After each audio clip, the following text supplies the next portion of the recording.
we'll start from the beginning. And in the next hour, we'll explore how the high holidays can be special and even more special, and how they're unique as an events, and that we can use them as an opportunity to strengthen community. So I am going to put up the screen. Everyone can see the screen? Just great. Okay. So here we go. So this is just the Varda Institute's vision, which I said in different words, and you can see. So let's start with you. And I'd love for you to think of the high holidays and sort of just really intuitively, what's the first word that pops into mind? We're a small group, you can just sort of say it out loud. Shofar, shofar. What did you say? Shofar? Okay. Family. Family. Honey. Honey. Honey. Okay, so sweetness. You Others? can unmute yourselves if you want. Just so you unmute can talk. yourself and just throw out the first word that comes to mind. Shofar, family, honey. Connection. What was that? I said connection. Connection. Beautiful. What else? Teaching. Teaching. Anyone else want to contribute? Say it again. Special. Special. Unique. Great. Anyone else? The first one that comes to my mind is breakfast, because we always organize a breakfast among our friends and family. So that's the first thing that jumped out. Beautiful. So almost, Lisa, we can also say traditions, right? You said we always, I focus on the word always there. So traditions. Okay. So really, I opened up and I said a few minutes ago that the high holidays provide a unique opportunity because they have really unique attributes that other holidays might have, but have a little bit differently. And the unique features of the high holidays, there are many. I chose 5. Some of them came through in the few words that you said here. One, a time for new beginnings. Joshua said shofar. Tishrei, the first month in the Jewish calendar, is a month of reflection, of setting goals, setting intentions. So really that's part of it. And there's also something about it that there's something personal and collective. And even here, the words that you chose, some of them were very personal, family, some of them were more collective. We organize a breakfast. The second feature, which is unique, is sort of a shared rhythm and meaning that these holidays have. They create a reoccurrence in the calendar, no matter what happens in our outside world. So they create a recurrence in the calendar. Nature does its thing. They're symbols, they're stories that connect people. David, I think, said special. So, and they're traditions that have gone on for generations. Some of us have traditions that have gone on in our congregations or in our schools or in our families for many, many years of how we celebrate these. The third unique feature is the collective experience, or collective experiences, it should say there. Celebration are shared, through meals, prayers, gatherings, picnics, the slichot for Yom Kippur, whatever, offering spaces for us to really strengthen the belonging. You don't need a special effort. It's all there in the traditional Jewish scenery, or, it's like a play that has the right scenery. The fourth is the balance between unity and diversity. We do have shared rituals, but we also each have our own customs. People have different backgrounds, and it's an opportunity with a shared space that we can honor both what we have together as well what each person brings individually. So it's really a unique opportunity to balance between unity and diversity. And the fifth and last unique feature is the built-in opportunities for connections, which I already started to mention earlier. But really, the holiday framework is all set up there for the gatherings, for the shared experiences, coming together to build a sukkah, doing slichot on Kippur in whichever way you choose to do them. There's sort of a natural rhythm that is there. There are built-in opportunities, structures for connections, and they encourage us. And they provide us with opportunities to initiate, to step up, to collaborate, to invite new members, to do a lot of different things. So the holidays really have very, very unique features that we don't see in a day-to-day atmosphere. So I want to talk a little bit about community building in general, just for really a few moments, and then connect it back to the high holidays. So building community impacts 3 different dimensions. When we enter organizations as the Varda Institute, we always tell them we want to impact, or we will impact with our work, 3 different dimensions. The first is the behaviors. Okay, so over time and as a result of prioritizing a community building lens, we'll see behaviors changing. We'll see people stepping up more. We'll see people collaborating more. We'll see people bringing their friends, adding new members. So that's the behaviors. But we also want to see role, and those pretty trivial, and most of us speak about that anyway. And we also want to see roles and processes, because roles and processes, structures, they really are what are the infrastructure that support a strong and resilient community. So it doesn't matter if Lisa's there or David's there or Joshua's there, there will be roles, there'll be processes, there'll be structures that will hold the community together regardless. So for example, we can identify mentor families for newcomers. We can make sure a certain % of the community is involved in some way in the holidays, and not only those that have been there forever and always those that are the ones to step up. We'll respect traditions, and we'll also be open to new processes at the same time. We hold both those ends.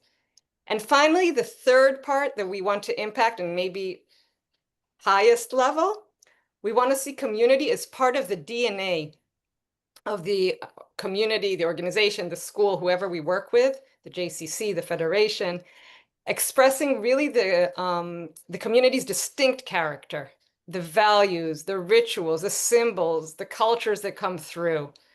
So when we approach organizations, and I'm sure that when you all look at your organization that you come from, or most of you say, hey, of course community is part of the DNA. We always do community. We often hear that. But really ask yourself for a moment, sort of quietly, what does that really mean for your community? What makes you unique? What is the identity that your community has? What is your narrative? What are your stories? Who are your role models? What is it that makes your community and different from the person sitting next to you? So that's talking a little bit about what we want to impact when we work on, when we build community. So back to the high holidays, I promised you. Why is the slide? There we go. Whoop. Getting ahead of myself as usual.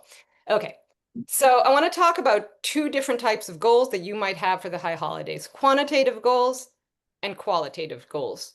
We've understood already that high holidays are unique, that they have their unique attributes, and that they're really an opportunity for strengthening the sense of community and sense of belonging.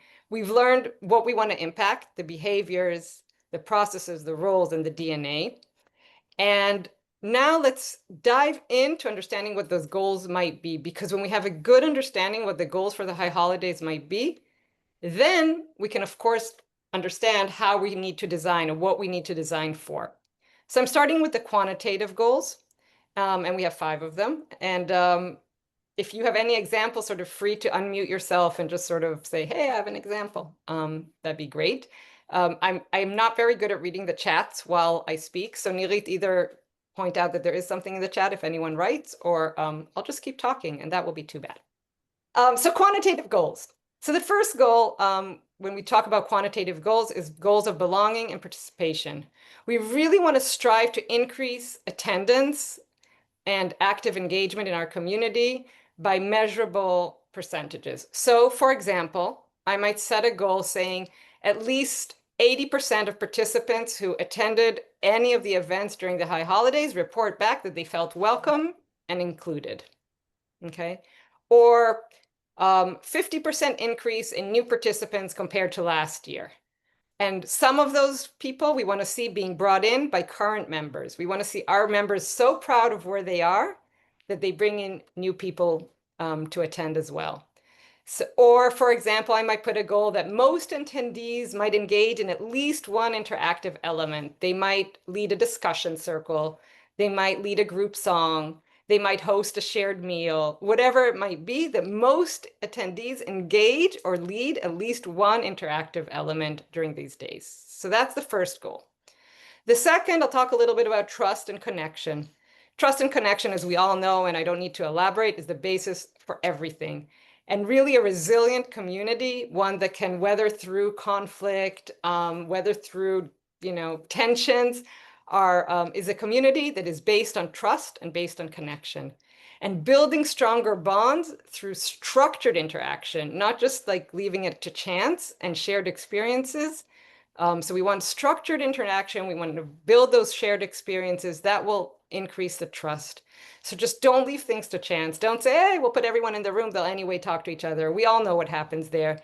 We all stick to people that we know. Maybe we'll sort of say a shy hello to someone who looks new and shake their hand, and then we'll go back to talking to the people that we know. People will just leave and feel left out. And you can measure this by asking yourself what % of the participants indicate that they had at least one meaningful conversation with someone outside their usual circle. So one meaningful conversation with someone outside their usual circle. As I said, knowing people better creates trust. Once we know each other, it increases the trust. The third goal, activation and engagement. We always continuously put on our community building lens and continuously seek ways to involve people in the community initiatives, in decision-making, in questions that we might come across. Just make sure that it's not always the same people. Because again and again, we always hear, oh, it's the same small group of people. How do you broaden those circles? So you might measure how many new initiatives, small groups, projects, gatherings were launched as a result of connections that were made during the holidays. Or how many people, how many participants or members signed up for or expressed interest in a follow-up program or event, or even leading something. So that's speaking of the long-term, of the engagement. Long-term growth. We want to establish sustainable practices. We want to reach out prior to the holidays to people. Hey, I noticed you haven't been here for the past few months. I hope you're okay. We would love to see you during the holidays. Or following up after. I was so happy to see that you attended. Anything that can really strengthen community bonds over time. And it doesn't have to be you, the people sitting here in the room that are lay leaders and are active in the community. It can also be other people that you ask them to take part in something like this. You might measure how many people who joined for the first time return for at least an additional event during the coming year, or at least more than one event. And finally, shared purpose. We want to align community members around common values, collective goals, a common story. We want to create meaningful impact. So we might measure how many members take an active role during the high holiday experience. So notice here with these 5 quantitative goals that we don't measure satisfaction. We don't measure satisfaction from services on a scale of 1 to 5. How happy were you with the services this year? No, we don't do that. How happy were you with the programming? We don't do that. We don't ask about the quality of the food or how many programs they participated in. We really have what we call community building goals. The second set of goals that we look at are the qualitative goals. Sorry, I asked you if you had any examples and I didn't leave time. Anyone want to share an example or something of quantitative goals or ideas that came to their mind?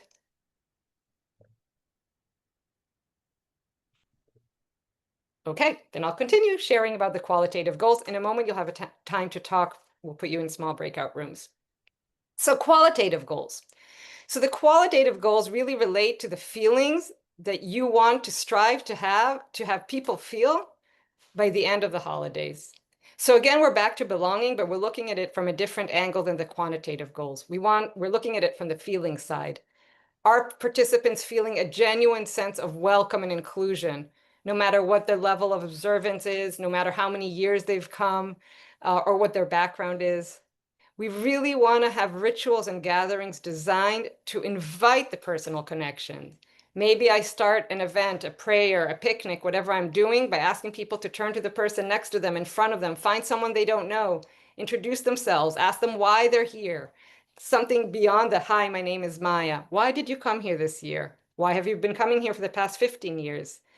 Make it something that people don't just experience alone, but that they experience with others. The second goal we'll look at is the shared purpose. The high holiday experience really highlights values that bind the specific community together. And of course, the Jewish calendar also gives us common values of renewal, of forgiveness, of responsibility, of solidarity, of many, many things that are very relevant to all of us. So we want to strive to have individuals leave with a stronger sense that their personal journey is part of something larger, and it's tied somehow to the community's collective story, even if it's my first time coming to the community, or second. Thirdly, strengthening trust. We want people to experience the community as safe, as respectful, supportive environment. Some of us come to these frameworks, be it a family picnic, be it the tashlich, or be it services, and they don't feel that they can bring their full selves. They don't feel safe. They might have different background. Maybe it's the first time. So how do we allow people to experience a community as safe and that they allow to bring their full selves into this? And we want to allow for interactions across different groups, different generations, different backgrounds, different levels of practice, again, to build that trust that we spoke about earlier. Stepping up in engagement. We want to see more people taking active roles, big or small, in shaping the experience. We want people to be reading, to singing, to greeting, facilitating, helping, preparing before, preparing after, whatever it might be. And we want to see people leaving inspired to continue that spirit beyond the high holidays. We want to see it afterwards. We want to see something happen after these days, not only the month of September, October. And finally, stronger relationships. And of course, it's all about relationships, or a lot about relationships. We want people to walk away with stronger relationships that extend beyond the holidays. So maybe because of the structure that you enabled when you crafted these services, now I know that both Adrian and I love yoga. And maybe we'll meet next week for yoga. And that's way beyond, of course, the framework of the holidays. Okay, I've spoken more than enough. I want you to take a moment after we've understood what makes the holidays unique, that we have a good sense of the goals that we might consider. Now let's try to reflect and understand what are the moments that made you feel a sense of belonging. So in just a moment, Nirit will be so kind and put you in rooms for about 12 minutes or so, groups of 3 or so. And take a moment, reflect on a high holiday event you attended. I realize it's at least a year ago, a significant high holiday event you attended. And try to think what moments there were there that made you feel a sense of belonging. Or if there's something really extreme that didn't make you feel you belong, you can also think of that. I prefer you use the positive and the half glass full, but I know that a lot of times people come also with strong feelings of the opposite, so that's okay too. And in the breakout rooms, introduce yourselves, of course, and then take a moment to share briefly about that moment that made you feel a sense of belonging. What was there? What did you feel there? What happened there? And come back ready to share your insights about what are these magic moments made of. So again, think about what moments made you feel a strong sense of belonging, share with the others, and then come back ready to share what are these magic moments that make you feel this belonging made of. Nirit? Yeah. I've opened the rooms. You can click on the blue square and enter the rooms.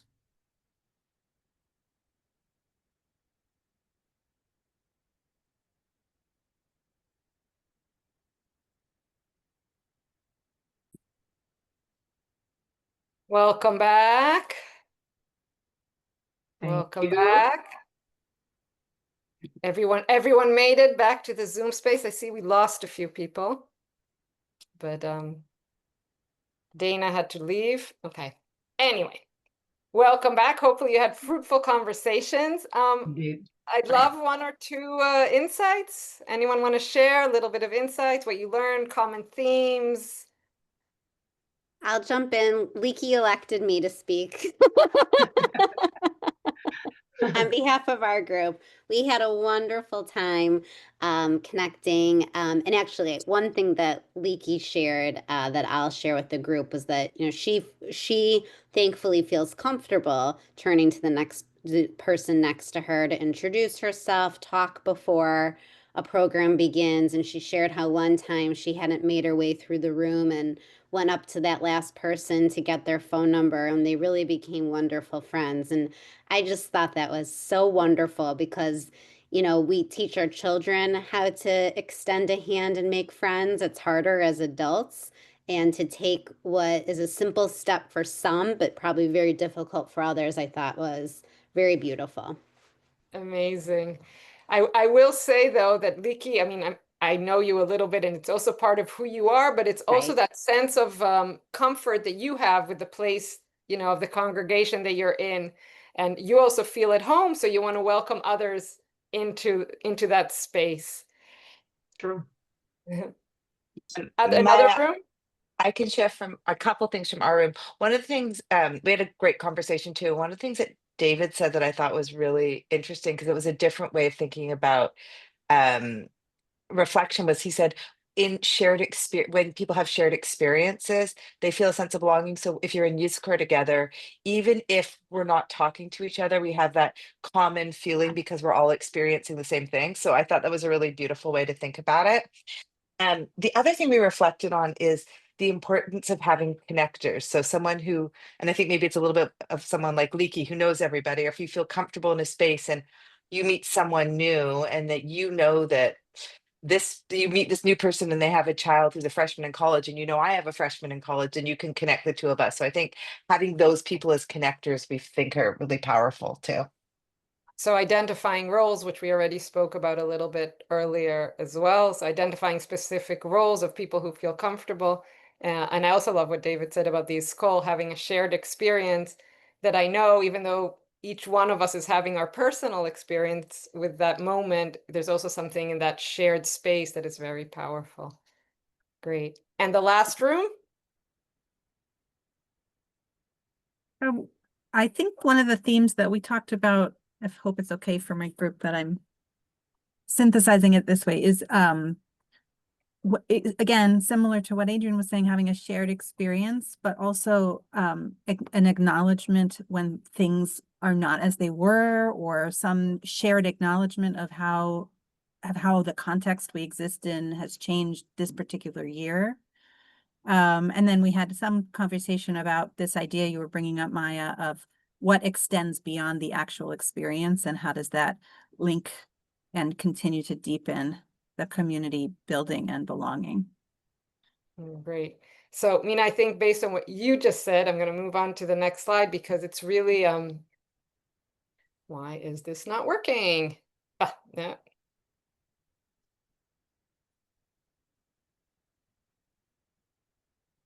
There we go. Sorry about that. Technology. So we're hearing a few things. I mean, we're hearing that while intuitively we all sort of know what are the different components that will make people feel belonging, but now you've also started giving it name, common purpose, shared experiences, reaching out even. So we don't always realize exactly what we're seeing, even though we're feeling it. So now at least hopefully you have a little bit of a framework and you have a little bit of a language. And what we share in our community building practices and our framework is that when people feel that they belong, when people feel that they matter, just like the example that Leaky, even Karen just shared about Leaky, is that when people feel that they matter, someone cares if they're there or not, then they step up. Then they give more of their time, more of their energy, more of their knowledge, more of their connection. Just like Adrian says, I had a daughter who's a freshman. I know someone who's a freshman. I'll make the connections. You're willing to do that because you want those things. So that's already the behavioral dimension of it. So you also want, so sorry, I know I'm not being very clear.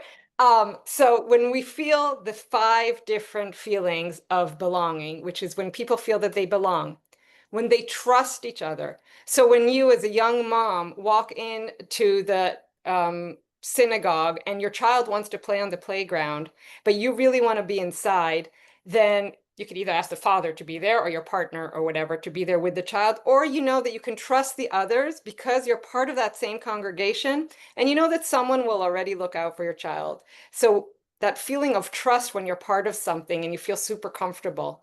When you feel proud, when you say it's part of my identity, my synagogue is part of my identity, my school is part of my identity, you're feeling proud, when you feel committed, then you will see the behavioral changes that we started speaking about, everything above the iceberg.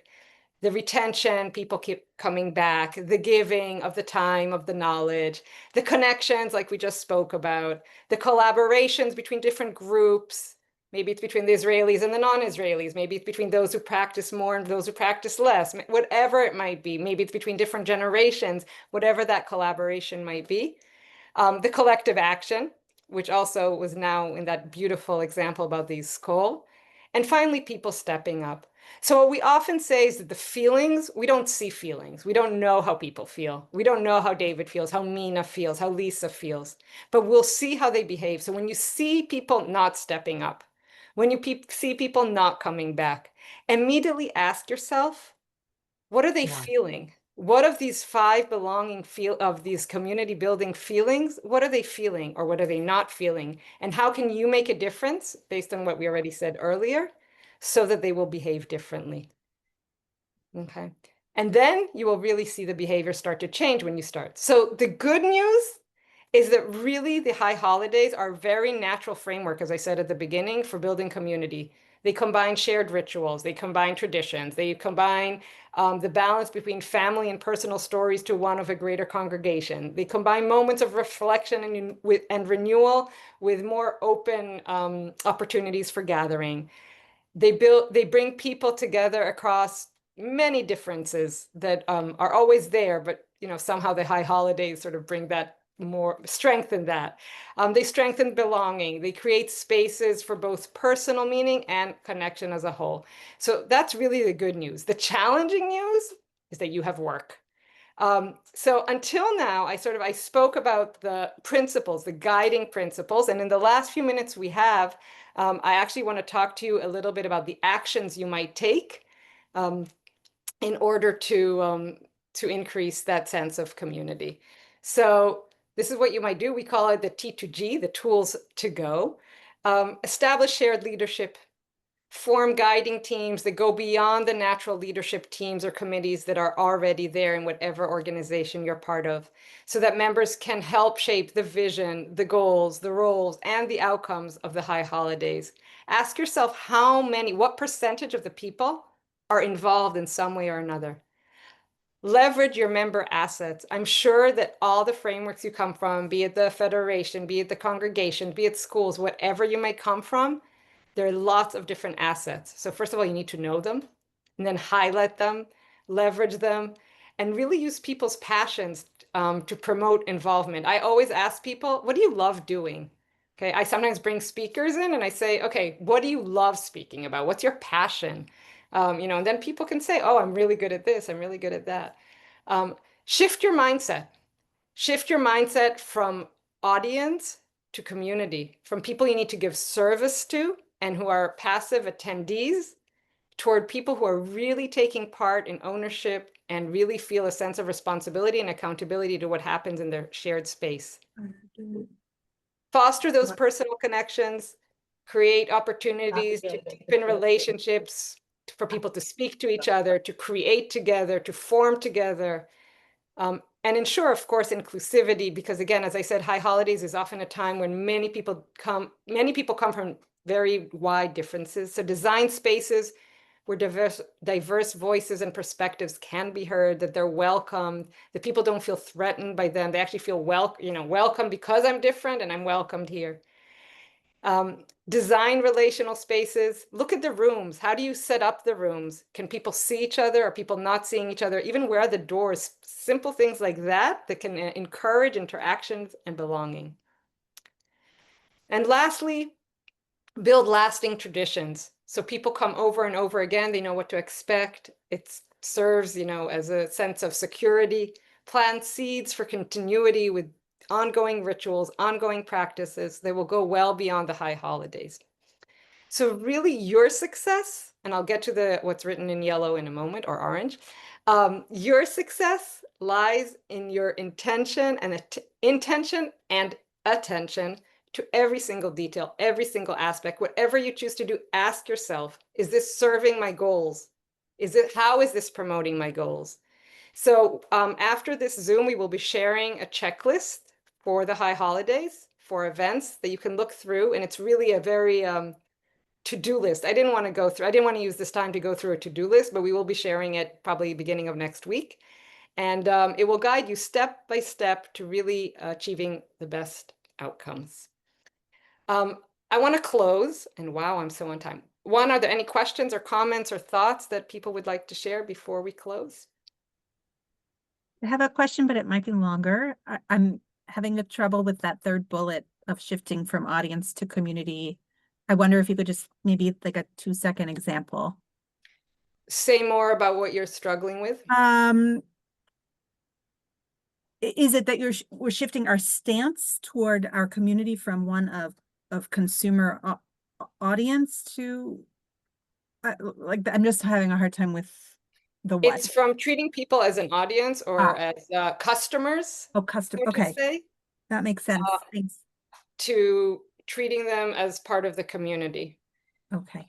So in Hebrew, it works really nicely because the word for community is kehila, Yeah. and the word for audience is kahal. So we say from kahal to kehila. In English, it doesn't work as nicely. That helps a lot. I understand now. But yes, the meaning is, not shifting the way you look at your members or whoever you're working with as not just coming for a service, but really as a community, and that they have something to contribute and something to give, and that they're partners and they're accountable just like you are, even though you're in a lay leader role.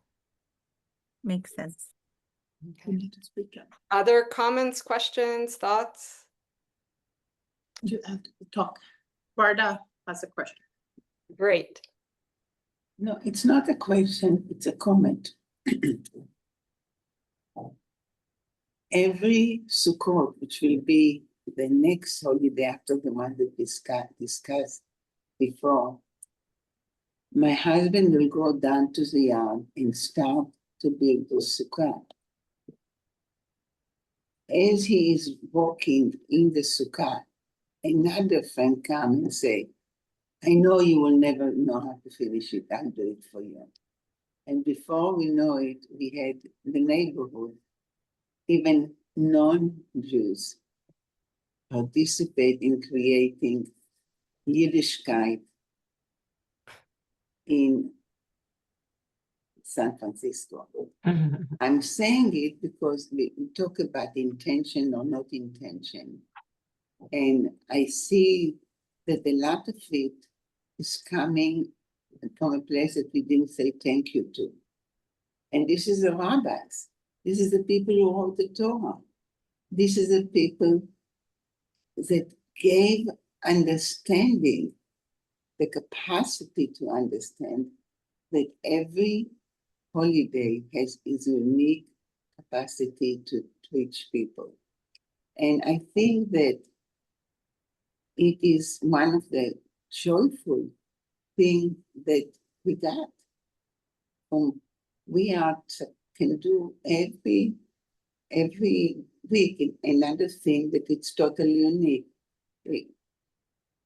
Dress in costume, plant trees, all the tradition that come with the Jewish holiday were given to us. So I am hoping that we'll continue and do them for many, many years. Chag Sameach, Chag Sameach, Chag Sameach for every holiday. Thank you, Valda, and it's such a pleasure to have you here with us. And yes, definitely our Jewish life cycle provides for many, many opportunities to strengthen belonging and build community.